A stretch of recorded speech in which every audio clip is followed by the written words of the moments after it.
And, you know, obviously my report, if you haven't read it, the link is right there, goes really in depth at what I think was some really creative math they used and cherry pick science they used. You know, Mark Edwards, the Virginia Tech scientist, pretty much declared Flint's water normal compared to other cities by looking at 34 homes.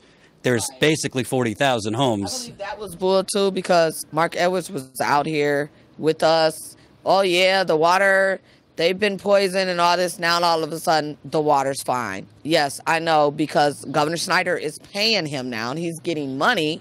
So now all of a sudden the water is fine. Everything is it's all about the money. Money over lives, which is bull. And, you know, I don't know, I don't have evidence that he's gotten money from the state, but I do have evidence he's gotten upwards of $2 million from the EPA. I mean, that's a lot of money. He says it's not going to his pocket, it goes into Virginia Tech. But I mean, It sounds good. It sounds good. It's going into his pocket. He's another Governor Snyder. All the money's going into a rainy day fund. It's going into his pockets also. And, you know, it's interesting because the state of Michigan also said in their testing that we're finding, you know, levels under the EPA's, you know, allowable limit for six months, 2 consecutive 6-month periods. Yet when all I got to do, you just Google online, I look at the testing that's still coming in from residents sending in samples, and you still see all these red lines with high levels of lead. So how could it be that citywide the water is totally safe, totally normal, and that's what he used as the decision to shut down the pods, yet residents who are still testing and sending it in, I've seen levels hundreds of parts above the limit.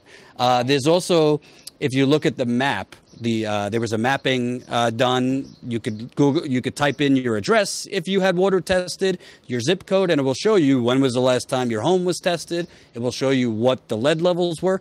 There's still homes that were tested in 2016 and 17 with really, really high levels that the state never even went back to retest. Right. That's why I say it's a bunch of bull crap. And I mean, I could only talk like anecdotally, but I just had iced coffee today. Obviously, water's involved with that. It tasted disgusting. I mean, and my old cameraman, excuse me, Ty, when we were here last year, he drank water at the White Horse, the bar. Ty's actually watching. All right. He spit it out. He spit it out. I mean, it tasted like chemicals. I see, up on the news, I want to say yesterday, they have a boil advisory, which boiling is not going to do shit, but just bring all the bacteria and all that. So I don't know why they keep doing that. If the water is all right, why do we need to boil filtered water? Come on now. It doesn't make sense. And that was Friday of last week. Friday, they put out a boil water advisory because basically a water main ruptured. And you're starting to see that in many other places in the city. The water mains are rupturing because of the damage from the river water that went down. So you have all these pipes that are still corroded. By the way, it just came out last week. They have 14,000 damaged lead service lines still underground. That's 15% more than they originally thought. So they're declaring the water safe, but they clearly don't know. Not fixed all of the infrastructure or none of that. So how can you say that it's safe and you still have not gotten every house? They just went to go into my neighbors. They did my house, 2 months ago?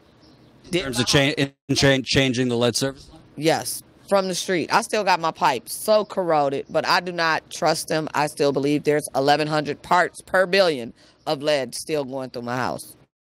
They only took it from the street. And that's important because I talked to Harold Harrington. He's a plumber with the union here.